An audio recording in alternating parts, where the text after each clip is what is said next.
e que resulta da suma, ademais emparentan por matrimonio a partir dos anos 70 e sobre todo 80 do século XIX, a antiga aristocracia terratenente e a burguesía industrial e financeira enriquecida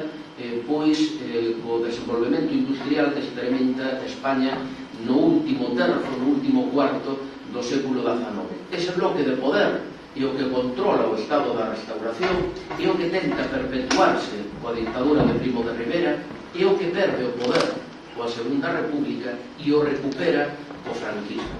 Naturalmente se desgarante o control das empresas, por eso decía antes esa nítida unión que hai entre os intereses das élites políticas e das élites económicas durante o franquismo, se lle garante o control das súas propiedades e, por suposto, unha enorme influencia social ao longo de todo o réxime. Pero, como é evidente, isto é unha porción absolutamente minoritaria da sociedade española,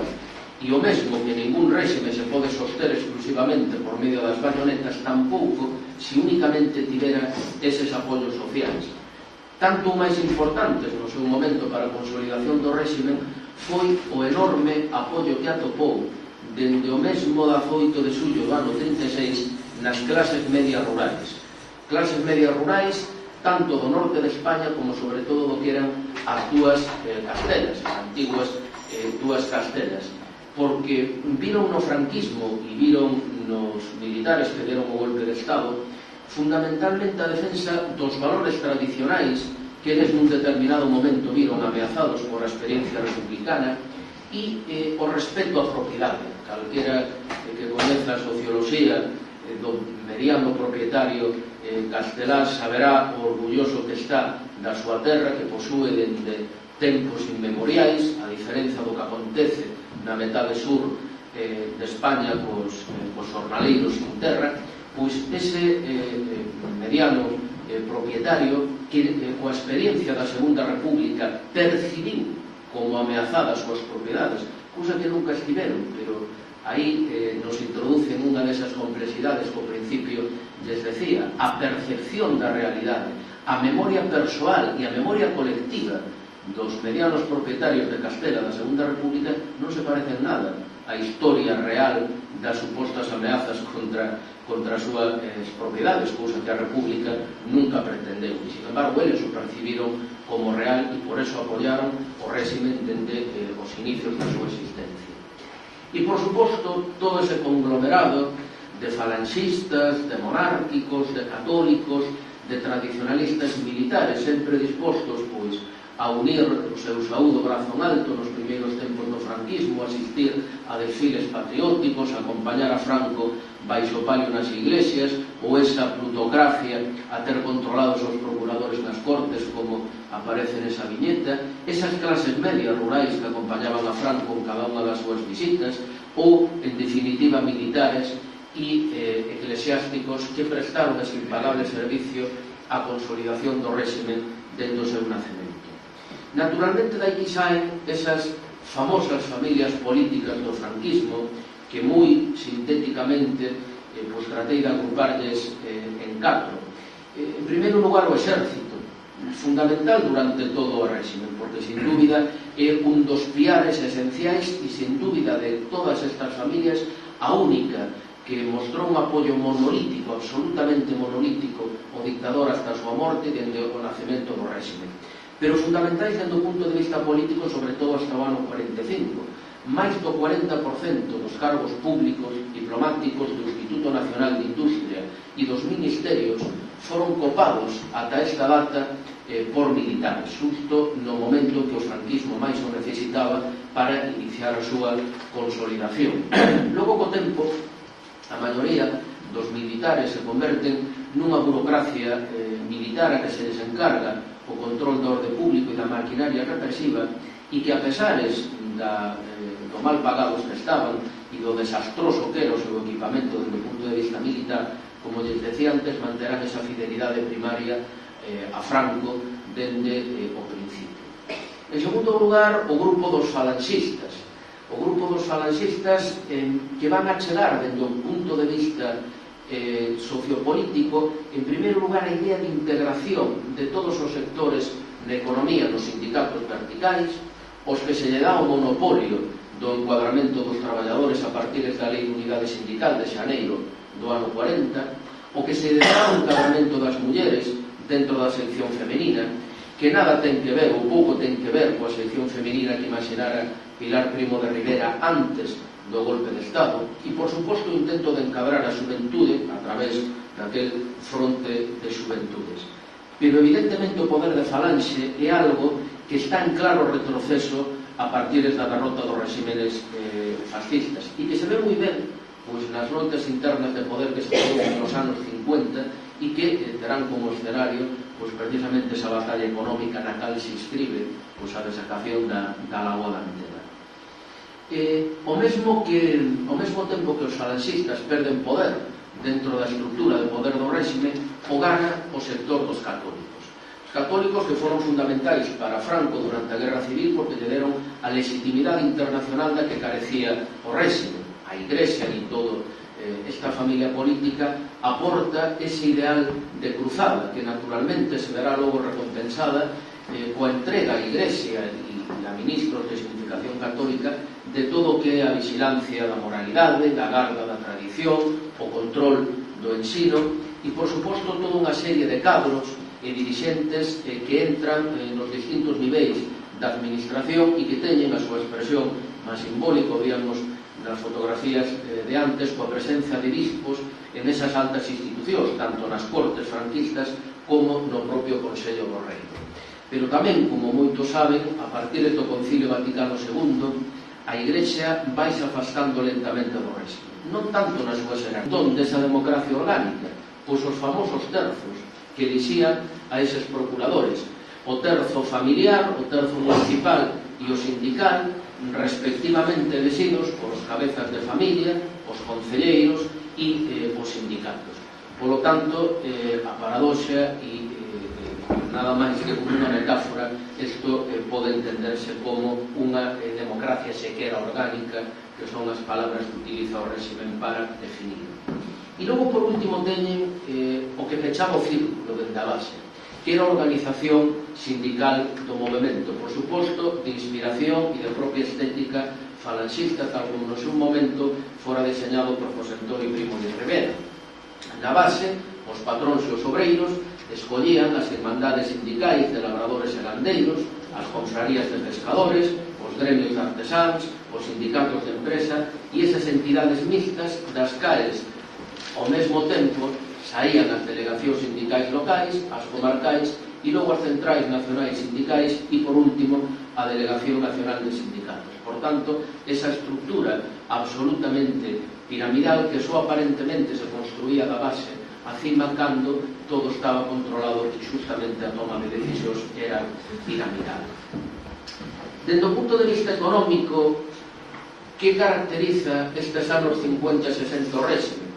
Pois, en primeiro lugar, o abandono da autarquía.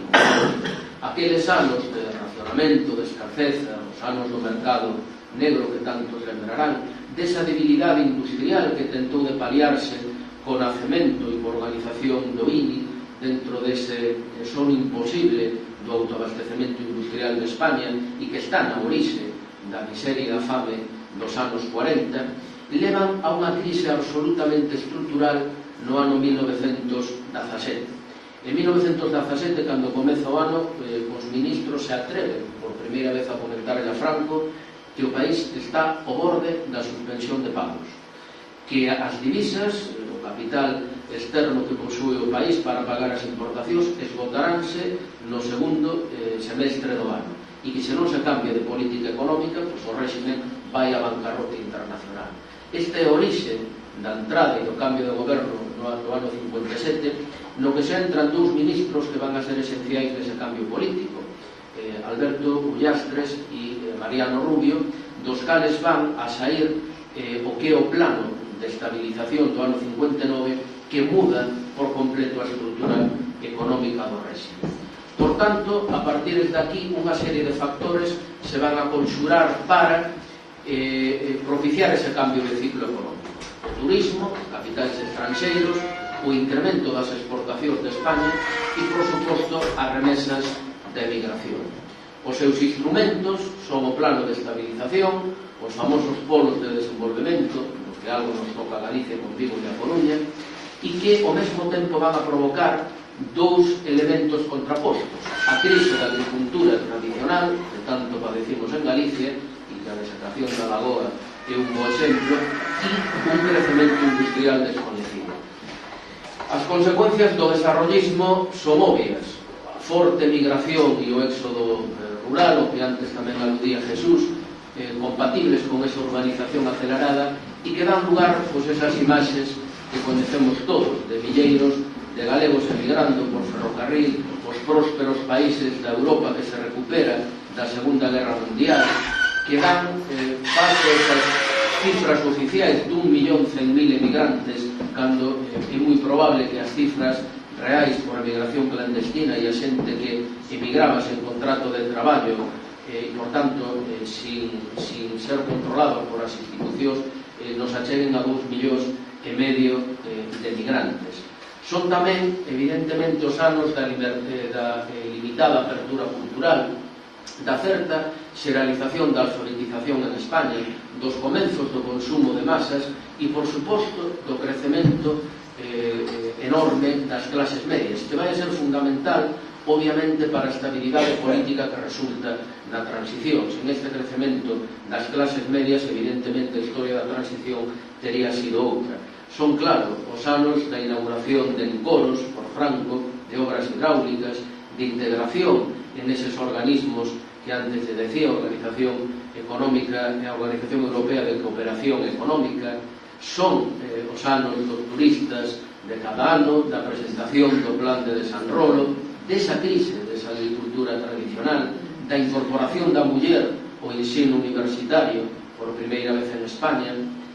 dos Beatles disfrazados de toreros e de manolas, a propaganda do réxime, pero son tamén os anos das tremendas desigualdades sociais froito deste proceso, os anos deses barrios de chabolas miserentas que se amoreaban en calquera cidade de regular tamaño de España. Son os anos do biscúter e logo dos 600, dese consumo de masas o que por primeira vez os españois poden acceder, cando en boa parte de Europa e sobre todo nos Estados Unidos as súas orixes están nos anos 20. Son os anos desas fabulosas cifras económicas onde o sector agrario pasa a ocupar cada vez a menos poboación activa, despega o sector industrial ata dar emprego a máis de un de cada 3 españois, unhas cifras impensables sequera hoxe, do crecemento do sector servicios, duns indicadores de crecemento industrial e de produción agrícola e de crecemento anual do PIB que sitúan a España no segundo lugar de todo o mundo. Só Xapón nestes anos medra en índices interanuais por riba do caso español. Son os anos, en definitiva, onde, como decía este chiste publicado na prensa del Roto, os nosos labregos acaban por talar frutais e plantar grúas, e como ven, a colleita efectivamente foi extraordinaria, esa urbanización acelerada. Son, en fin, os anos nos que comezan as obras de desecación da lagoa da Antela e, evidentemente, como exemplo de algo que, bueno, logo, en fin, supoño que desampliará e que se presenta efectivamente como un intento en aqueles anos de cortar con aquelas enfermidades que presuntamente se producían por os seus efectos, pero tamén dentro dos planos de colonización agrícola do réxime. E son os anos do cambio na propia imaxe estética do dictador. Entre estas imaxes, a da esquerda, o Franco caudillo militar victorioso da Guerra Civil, a do centro, Franco cruzado, vencedor del comunismo e rodeado de toda a simboloxía medieval, presentado como un Santiago apóstolo, que é a imaxe que está por riba del, do Franco nos seus primeiros consellos de ministros, con toda esa parafernalia dos ministros vinculados a Falanxe, e do Franco aclamado, brazo en alto en calquera celebración, pásase a esta imaxe, o Franco tecnócrata, un uniforme militar rodeado dos seus ministros económicos, interesándose por a marcha do desenvolvemento económico do país, buscando que en aquel momento se denominou a legitimidade de exercicio fronte á legitimidade que proporcionaba a vitoria. O Franco, como un abuelo máis, practicando unha das súas aficións favoritas, a caza, o Franco reuníndose con Don Juan amigablemente, ou o Franco xa maior, xa caduco, do ano 69 presentando as Cortes españois a Juan Carlos cando acaba de nomear o seu sucesor. E xa non digamos a imaxe do Franco que ten que deixar por primeira vez a xefatura do goberno e entregarlla a Carrero Blanco no ano 73. Son, en fin, os anos nos que se incrementa a contestación social ao réxime e aumenta a conflictividade social. Os anos nos que aquela crise que o exilio provoca nos partidos políticos, que leva a desintegración deses antigos partidos republicanos, e son os anos do fracaso da guerrilla, os anos nas que as imaxes do maquis dan paso a un novo xeito de entender a contestación social ao réxime, que é o que se coñece coa oposición do interior. Manifestaban no famoso Pacto por a Liberdade do PC e a súa estrategia de reconciliación nacional, o movemento obreiro, o nacemento das comisións obreiras, a aparición ou a reaparición dos nacionalismos periféricos e o movemento estudiantil. Anos nos que efectivamente os estudantes levantaban barricadas ou as portas das facultades se enfrontaban aos grises, anos nos que as manifestacións pois viñan a demostrar que o réxime perdía, sobre todo nos sectores dinámicos da poboación española, apoios crecentes, anos de movemento obreiro, nos que se dá desas extrañas paradoxas absurdas do final do franquismo, que é que España é o país de toda a Europa occidental onde máis folgas e máis folguistas se resistan, nun país no que a folga, en teoría, as leis a proíben. Os anos, en fin, nos que os partidos políticos empezan a acuñar a famosa noción de consenso que logo presidirá a transición, os anos nos que, aínda que pequeniña, porque realmente non eran máis os que teñen en esa fotografía da Unión Militar Democrática, un grupo de xoves capitáns que fan unha declaración de defensa da democracia que non tivo efectividade práctica ninguna, como lles decía, pero que siguen do punto de vista externo que quiso facer ver que o exército non era monolítico no apoio ao dictador, cousa moi afastada da realidade. Os anos nos que a muller empezaba a reivindicar os seus dereitos, mesmo de tipo sexual. E nos anos nos que ata esa oligarquía, como di o chiste de Máximo, que decíamos que fora o soporte inicial e fundamental do réxime, decía que había que acabar facéndose demócrata. Remato case como empecé. Cando me invitaron a dar esta charla, eu non podía ter por a miña idade nin memoria persoal nin memoria histórica da Lagoa da Antela, e quixen facer un exercicio de traballo de historiador, que é acudir ás fontes ou a parte das fontes do que se decía en aqueles anos sobre a desecación da Lagoa da Antela. Toda a documentación que entreguei, que consultei, todos os xornais dos que aí teñen unha pequena mostra aludindo a visitas de ministros, a comezo de estudios ou a referencias históricas deses planos, a todos os motivos, a de que vai a ser a obra, ou ata este titular, Los sueños que se hacen realidad, como se titulaba isto, ou que iniciaba o titular de la región cando se iniciaban estas obras. Era absolutamente imposible, e foime absolutamente imposible atopar unha sola referencia da máis mínima oposición ou da máis mínima crítica a como se fixeron as cousas da desecación. Supoño que con isto comprenderán esas diferencias entre a historia, a memoria, o pasado e a memoria colectiva que les decía ao principio. Eu creo que recuperar a memoria da desecación da Lagoa da Antela non só é importante, como les decía a súa alcaldesa na presentación do número 2 da revista da Torre do Castro, porque as xeracións que non coñeceron a historia e o que foi a súa terra coñecen. Creo que a memoria histórica, esa memoria colectiva na que les decía que non a concibo como algo homoxéneo, sino como a suma de moitas memorias individuais, se les decía que se definía como recordo que cada comunidade ten do seu pasado histórico e das ensinanzas que no presente se extrae dese pasado, Creo que tan importante como o coñecemento do pasado é extraer esas ensinanzas do pasado para evitar que se repitan os erros, pero non a costa de negar o noso pasado nin tampouco de falsear. Moitas gracias.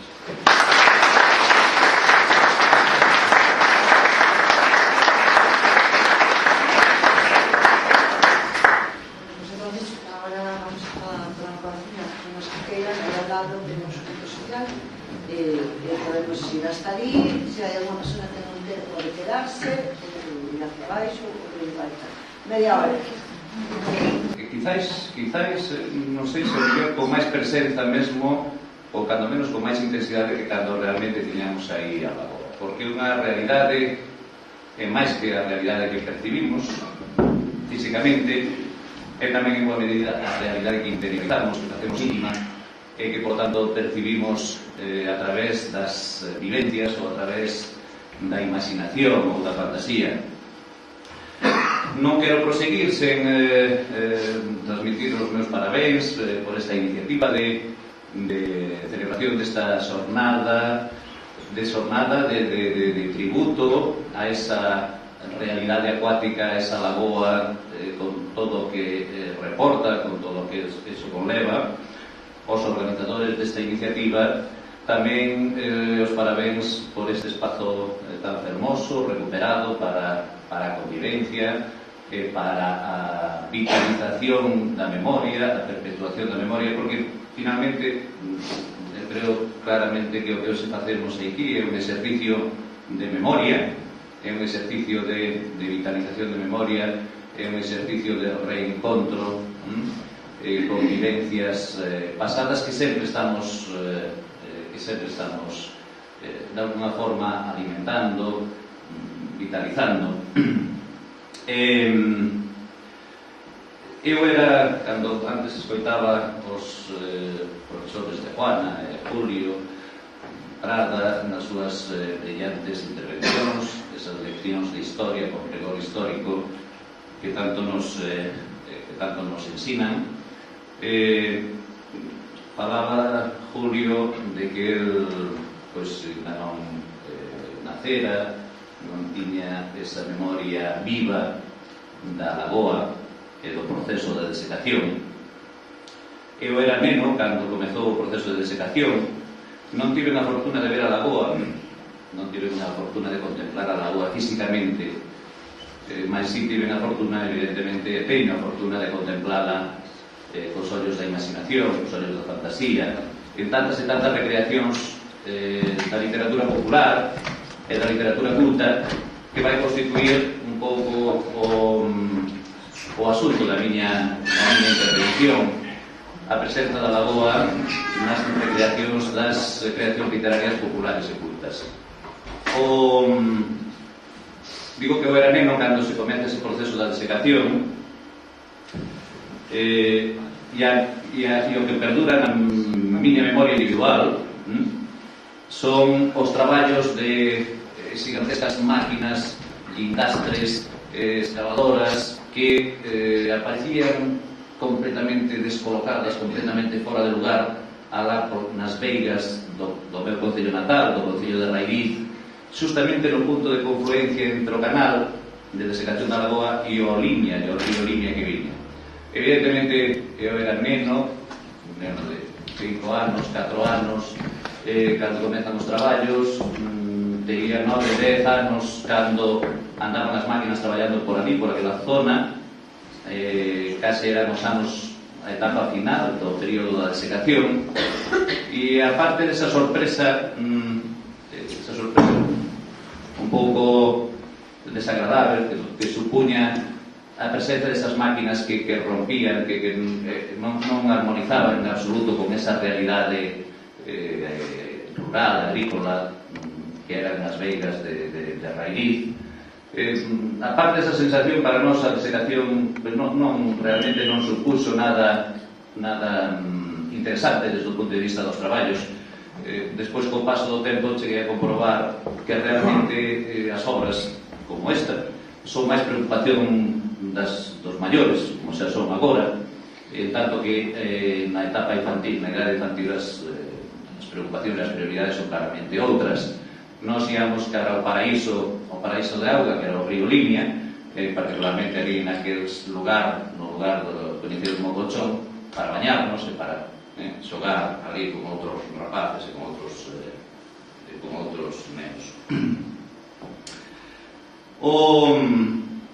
Decía en un momento que vou centrar a miña intervención nas pegadas da Lagoa da Antela, ese espazo extraordinario, excepcional, que perdemos. Non sei se compensaría se as persoas propietarias das terras que agora se cultivan no lugar lles compensaría a mudanza, a transformación. En calquera caso, eu entendo que para o conxunto da comarca, para o conxunto dos limiados, da Limia, tamén da provincia, por suposto da nosa comunidade, eu creo que perdemos con esa intervención, claramente. De sempre tivemos fascinación pola auga. Decía que quizáis o feito de sermos da Limia condicionou esa nosa fascinación pola auga, pero eu creo que en xeral o ser humano, a persoa, está claramente vinculada á auga. E para comenzar esa intervención directamente, vou aproveitar un verso dun dos escritores limiaos que ten recreado en moitos escritos, en moitas obras, a imaxe da lagoa, esa realidade acuática tan vivencial, como fixo, por exemplo, no libro de poemas Limaia é, publicado no ano 2005, un verso que nos remite a esa memoria primixenia, aos tempos máis remotos, máis afastados do momento actual. En forma interrogativa, lembras, Ulises, cando Limaia só era espazo, vento, silencio e auga? A auga, ese elemento tan necesario para a vida, xunto co sol, xunto co calor, considerada desde sempre, desde tempo inmemorial, como un ser vivo que dorme desde a medianoite até o amencer. Por iso, tradicionalmente, se sostiña que non se debía nin se podía beber nas fontes nese período de tempo para non perturbar o sono, o descanso da auga. A auga que dá saúde e vida, elixir de beleza e da eterna xuventude. E de maneira moi especial, se esa auga é a flor da auga. É dicir, a auga que se colle na tona do manancial no mencer do día de San Xoán, despois desa noite máxica. Esa auga collese e gárdase durante todo o ano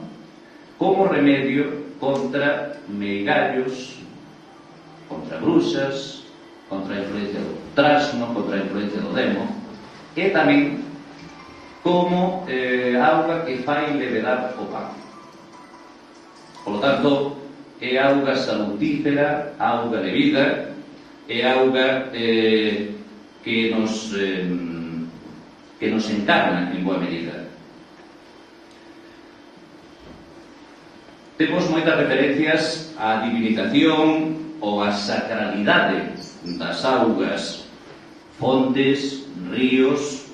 lagoas, de maneira moi especial, que nos remiten a un culto primisenio e que tivo moi presente a religión católica, o cristianismo, no momento da súa implantación, nun proceso de adaptación deses cultos pagáns, eses cultos antigos, non nos destrue, non nos persegue, senón que simplemente os readapta. A auga é un elemento fundamental de boa parte dos rituais da religión cristiana, do cristianismo, como de outras moitas religións. Está presente en todas as religións, é un dos elementos máis común a todas as religións. intuitivamente, seguro que desde sempre se tivo a idea de que somos todos seres que provimos da auga, que saímos da auga, e, por lo tanto, ese elemento está sempre moi presente en calquera tipo de rituais religiosos. Se facemos unha mínima incursión no ámbito da toponimia, aí temos ríos, por exemplo, como o río Deva, que é unha divindade. Hai varios ríos Deva na nosa comunidade, Deva tamén no Cantábrico, en Asturias, unha das divindades prerromanas ás que se rendía culto, e logo lugares sacralizados, como por exemplo a Foro Sagrada, en Lugo, a Lagoa Sacra, na Estrada de Pontevedra, ou, ben perto de nós, Santa Mariña de Augas Santas, referencia que nos sabemos de remitir ainda noutros momentos da miña intervención, polo protagonismo desa personaxe, Santa Mariña, vinculada moi directamente a estas terras, e que acabou logo nesta localidade onde a auga ten unha presencia tan relevante. O etnólogo belinense Xesús Taboada Chivite, que recolleu as lendas da Lagoa da Antela no seu traballo Las leyendas da Laguna Antela, e que despois aparece no libro Ritos e Creencias Gallegas, e antes nos cuadernos de estudios gallegos fala do simbolismo mítico dos cataclismos acuáticos. Ben, isto a conto porque logo falaremos un pouco desa corrente lendaria de cidades, vilas, edificacións, palacios sumerxidos, asolagados baixo as augas das lagoas, mesmo do mar. Teñen estes cataclismos acuáticos unha función purificadora e regeneradora das propias augas. Estima que hai referencias constantes no imaginario universal a un castigo colectivo pola comisión de pecados de idolatría, de soberbia ou de falta de caridade, particularmente no que respecta á cidade asolagada de Antioquía, na Lagoa da Antela, cidade encantada, por outra parte, que é un elemento a considerar que despois veremos, o pecado do que son culpables os seus habitantes é de idolatrar o galo. O galo é obxecto de culto. Sabemos tamén despois un pouco o simbolismo deste animal, o galo, en interpretación de Vicente Risco.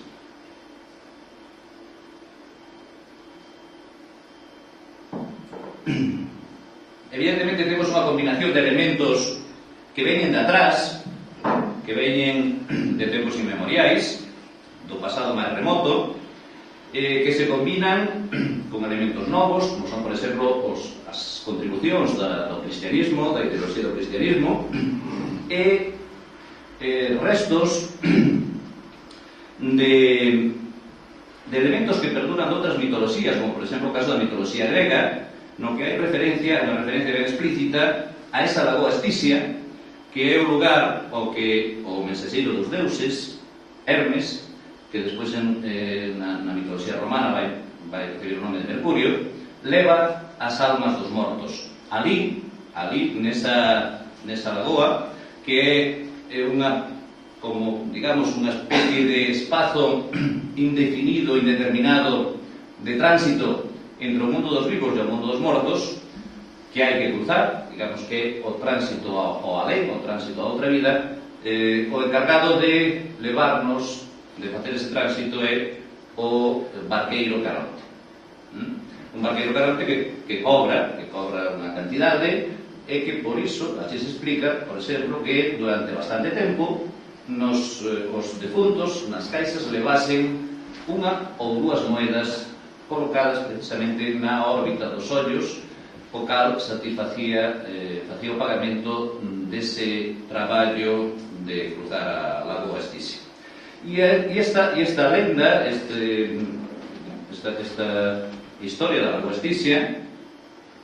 combínase evidentemente con Río do Esquecemento e logo cas lendas que se van creando a partir de aí e que sempre teñen como elemento común a existencia dunha cidade que se afunde, unha cidade que está ali afundida, e na que a vida, aparentemente, continúa exactamente igual que no momento do seu afundimento, do seu asolagamento. O río do esquecemento, que é outro elemento que vai contribuir a nutrir, a constituir materia lendaria, Letes na mitoloxía que se fai coincidir con o río Letes ou Leteo na mitoloxía grega, na tradición grega, é considerado por os romanos como flumen oblivionis, é dicir, río do esquecemento, do olvido, con esa historia lendaria ou lenda histórica dos soldados romanos e o seu xefe de Xulio. Como decía aí un momento, é unha constante a existencia de cidades ou vilas asolagadas, igual que a cidade asolagada da nosa lagoa, da Lagoa de Antela, Antioquía. Temos múltiples referencias a outras cidades que coñecen diversos nomes, como a cidade de Valverde ou Vilaverde, alá na Lagoa de Cospeito, en Lugo, a vila de Doliños en Serantes, na lagoa do mesmo nome, homónima, na Coruña, un palacio real con todo o conxunto de casas secundarias na Lagoa de Carregal, en Reirís, alá en Ribeira, na provincia da Coruña, en Santa José de Ribeira, que a particularidade de que ali hai tamén referencias a Lagoa recolle, referencias á existencia dun enorme boi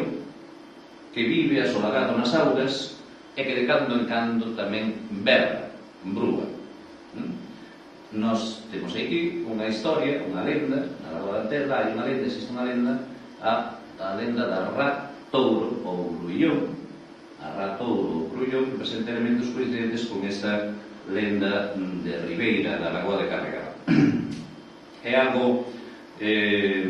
moi común estas coincidencias na transmisión de lendas, coincidencias de elementos, e coincidencias que son moito máis frecuentes dos que se podría pensar a primeira vista, inclusive en todas as manifestacións folclóricas que parece que teñen un signo extraordinariamente local e que contrariamente teñen justamente é o contrario, teñen un signo extraordinariamente universal. Hai contos que se repiten prácticamente igual, contos, por exemplo, dos terras máis afastadas a nós, desde o norte de Siberia, países escandinavos, que coinciden case exactamente con contos que nós consideramos populares e absolutamente locais da nosa terra. Outra cidade que se reitera é a cidade de Lucenza, aquí no concello de Coaledro existe unha localidade que se chama justamente así, unha localidade real que se chama Lucenza. Esta no Courel, en Lugo, a cidade de outra cidade de Lucerna ou Roma. É curioso, non? O nome de Roma, a cidade de Roma no lago de Carucedo, no Bierzo Leonés, alá moi cerca das Médulas, onde houbo as máis importantes explotacións auríferas de toda a península ibérica. Pois non podía ser de outra maneira. Se hai unha cidade asolagada ali no lago de Carucedo, que foi un lago que se formou justamente polas augas que se utilizaban para a ruína dos montes, para perforar os montes das Médulas, justamente, como non se ia chamar Roma se aquilo foi unha explotación dos romanos. A presenza romana foi tan importante. Ou inda a cidade de Querís, alá na Bretaña, esa cidade fantástica que estaba na bahía de Douarnenez, e que estaba separada do mar por un enorme, un inmenso dique, pero que unha traizón deixa aberta unha porta para que entre a auga do mar derrube ese dique e faga que a cidade de Querís quede asolagada